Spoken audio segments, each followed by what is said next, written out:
Salam Indonesia, Anda menyaksikan berita terkini bersama saya Pradana Diputra. Seekor hiu tutul terdampar di pantai Tegal Besar, Desa Negari, Kecamatan Banjarangkan, Klungkung, Sabtu 8 Mei.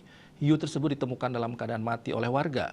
Petugas dari kepolisian bersama TNI, BPBD, dan warga sempat melakukan evakuasi terhadap hiu tutul tersebut ke tepi pantai untuk dikubur. Kepala BPBD Klungkung Putu Widiada membenarkan ada seekor hiu tutul yang terdampar di pantai Tegal Besar.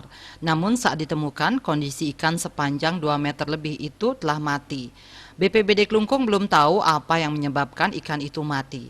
Mereka mendapat laporan warga menemukan hiu tutul dan rencananya mau dikubur.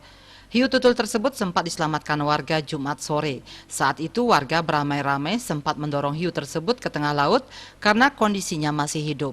Tapi setelah berhasil didorong ke tengah laut, hiu tutul tersebut kembali terdampar dan kondisinya sudah mati. Sri Wiatnyana Denpos melaporkan.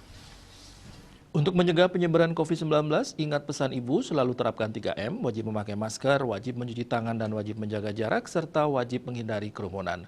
Dengan penerapan perilaku 3M, Indonesia segera terbebas virus corona menuju Indonesia maju. Tetaplah bersama Bali TV.